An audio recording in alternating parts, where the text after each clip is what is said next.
Picture this. Your interview starts. Your interviewer is eager to learn about your experiences and nerves are running high.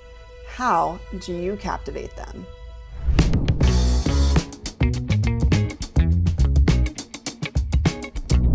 Effective storytelling in interviews is vital for great communication, showcasing your skills, showcasing your problem solving, maybe your culture fit, and overall just having the interviewer feel good about talking to you. Being engaging in your interview with storytelling can not only make you more memorable, but it can set you apart from other candidates and maybe help you get the job. So this video is going to give you 5 storytelling tips you can take into your next interview, but don't think that these are limited to just interview. These storytelling tips can help you just in general work, but also in your personal life. So I'll sprinkle a few of those examples in here too. But first, my name's Erin Essex. I have worked in user experience design for several years now with some big tech companies. I also am a trained storyteller. I have been trained in moth style storytelling primarily, which is, 5 minutes on stage, no notes, has to be based on a theme, true story, that kind of stuff. And that has really helped me not only in my personal stories, but also at work and in interviews as well. Tip number 1 is all about the power of structure. Going back, the very first storytelling class I ever took was with Jen Glantz. I don't even remember how many years ago it was, here in New York City. And I remember she had a slide saying storytelling is all about a beginning, middle, and end. And I paused and thought, what did I just pay for? I think I knew that. But you know what? Maybe I didn't, because it's kind of surprising how many folks tell stories that don't have a beginning, middle, and end. It needs to have all 3 parts. A lot of people will tell stories that don't have a beginning or don't have an end, right? You ever been at a cocktail party where they give you no context, launch into a story, and then conclude it? Or what happens maybe more often is they'll give you the context of a story, build it up, and then there's no ending, or they just drop it. And so it's not a very satisfying story, right? That happens in your interviews too. So you want to be compelling in your interview, making sure that your story has a beginning, middle, and end. Oftentimes they will ask you behavioral questions, tell me about a time of this, tell me when you overcame a challenge like that. And what you want to do is make sure you set up the context. Don't just launch into the story like, oh yeah, this guy, this one time. Don't do that. Here's the company I worked in, here's how long ago it was, here's the challenge that we had or the constraints that we had in order to try to work through this problem. Here's what I did to try to work to overcome those challenges. Here are some ups and downs that, oh my goodness, it was like a journey along the way. And then most importantly, make sure you wrap it up. Don't just leave it there. Say, but at the end of it, we were able to decrease our bounce rate by this amount, and I was able to have a better relationship with my engineers. Whatever the case is, make sure you wrap it up with some data points, or at least some team kind of behavioral points. This also applies to other work examples. Your presentations at work need to have this structure as well. Setting up context, depending on the audience, how in depth you're getting, building up that kind of crescendo or whatever the case is that your story you're trying to tell, and then making sure that there's an ending point is incredibly important. And this applies to your personal stories as well. So the next time you're at a party and you have that story that doesn't have an ending, try to make it have an ending. It's helpful to us. Tip number 2 is about adapting to your audience. Especially in interviews, I will give different types of stories to different folks. When I'm talking to a recruiter, I will give a kind of boiled down, quick story to try to showcase my value, my team fit, whatever they're trying to ask about in that moment. But if I'm talking to an engineer or being interviewed by a PM, I might tell a different story entirely, or tell that story a little bit faster, because I want to cater my story to the audience and what they might be most interested in, or in an interview, what they might be most looking for, right? A PM's gonna wanna know how you communicate with a PM, or how you communicate with a team. An engineer is gonna wanna hear about a time where maybe you had some kind of conflict with an engineer, or you disagreed on an approach and how you worked through that. So you want to cater the stories that you tell to those audiences. The other thing I'll do is I'll cater a story to whatever I think that the interviewer is most interested in, which I think I touched on already, but I'll double down on that. I will also go into more detail with certain folks than I might not with other people. For instance, if I'm interviewing with a UX manager or a UX director, I might tell my story, my like career story, in a little bit longer format. Maybe it's a 6 to 7 minute story. But if I'm doing that with a recruiter or maybe an engineer, maybe I tell that story as a 3-minute version.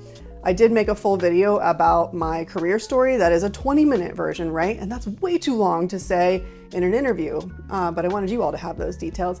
So I cut that down into a 3-minute version and a 6-minute version. I'm gonna talk about editing in a minute, but it's important that you understand you want to figure out what length of story to use for each type of person. This is also true in your personal life. I'm sorry, I'm gonna keep connecting it to personal life.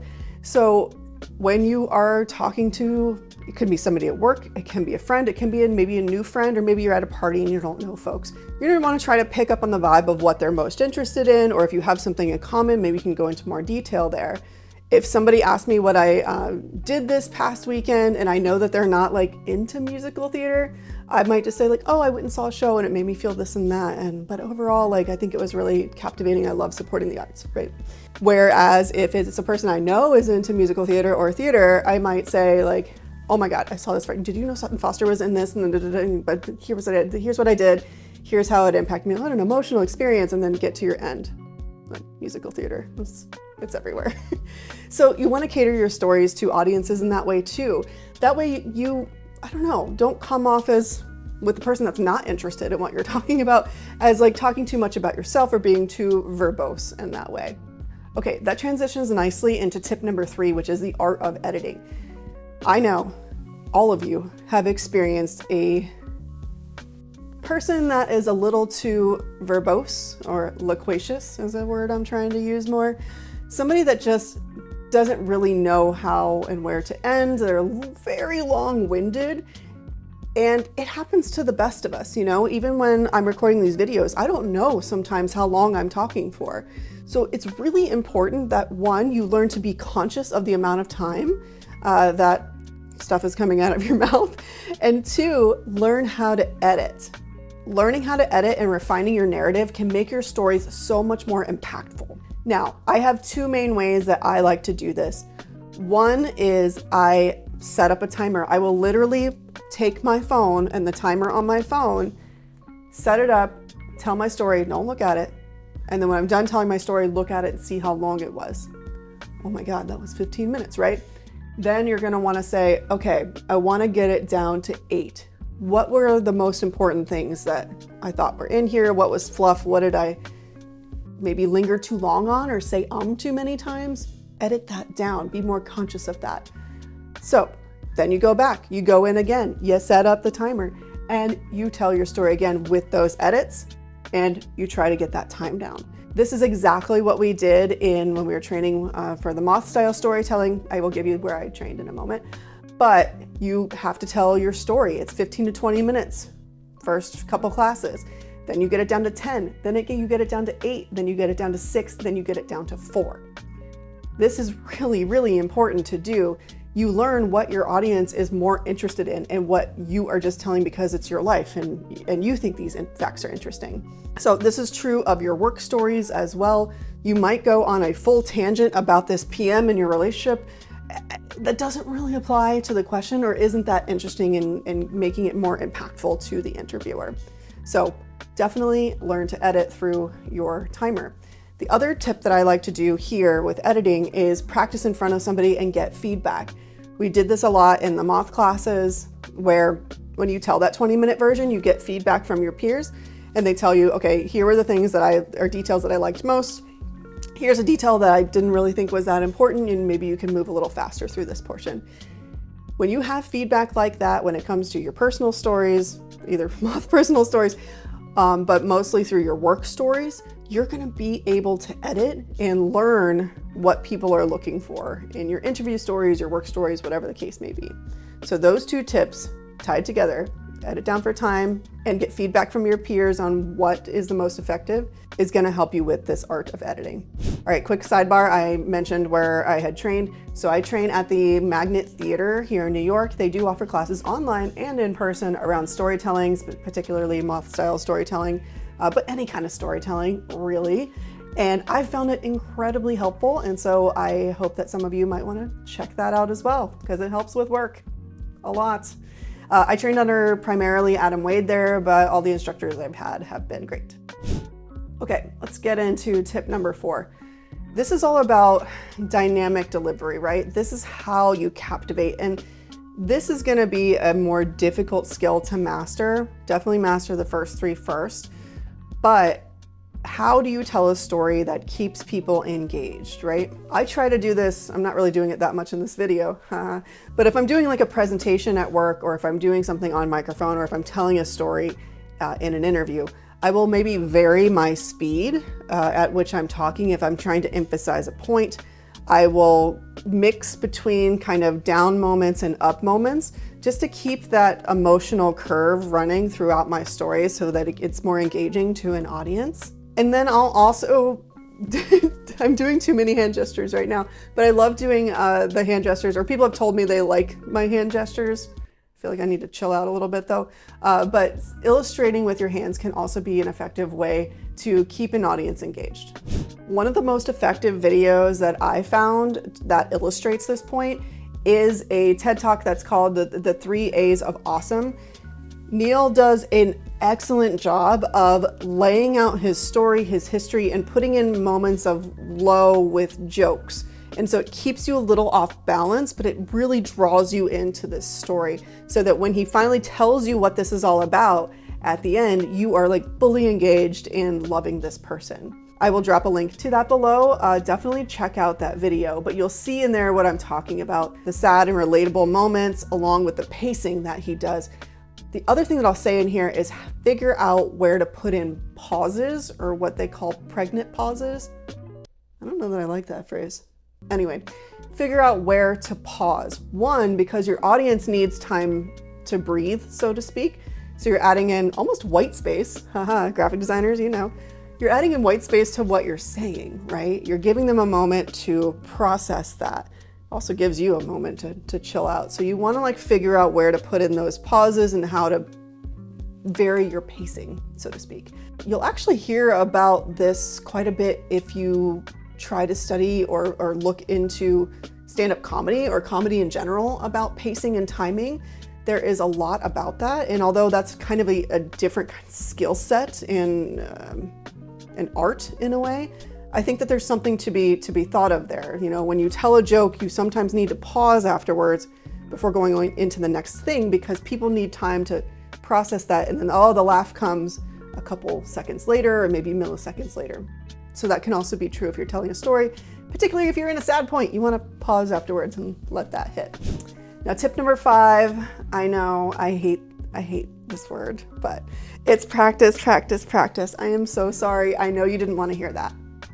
But if you do not try this out loud, if you do not try this in front of people, you will never get better. Yeah, I know. I practiced in my head and thought I was doing a pretty good job, but you know what? After I did the interview, it didn't come out the same. So practice in front of your friends. You can actually get a mentor. You can go on Merit. You can find mentors on LinkedIn. I offer mentoring where you can practice telling your story in front of people there and getting feedback, like we were saying with the editing tips and all the other tips above. It's gonna feel ridiculous, but trust me, it's gonna make you better. The other thing that I like to do is I like to set up a ton of interviews at places that I may not necessarily want to work at. I call it the fake interview process, and this made me very good at being on light on my toes, answering questions quickly. When they would give me unexpected curves, I would be able to kind of take my improv and figure out, stories that I had in my past that fit that box. So that kind of thing is going to help you as well. So practicing in front of others and maybe getting more interviews to practice there as well. The last thing, I guess this is kind of a bonus tip, is I'd love you to remember that interviewing especially is kind of a game, right? I'm a naturally shy person. I know, why am I posting things like this on the internet? But you need to kind of push that down, and I treat it as acting. I do. Even when I'm like doing a panel, or if I'm giving a talk in front of a bunch of people, I put on a persona that feels more confident. I'm getting into character. I'm rolling into this. So I think that's important to remember too, is you want to be yourself, but also, if you're shy or naturally this is awkward, just pretend it's a character, put on that persona, and at least in my case, it made me better. All right, so that was all 5. Let's recap. We got the power of structure, we've got audience adaptation, we've got the art of editing, dynamic delivery, and practice. Well, I hope these tips are helpful to you in maybe gaining the storytelling skills that you need for your next interview, or maybe just storytelling skills in general. Do you have other tips that I missed? I certainly have more. Drop your tips in the comments below, and I'd love to hear if these tips helped you in any way. Until next time.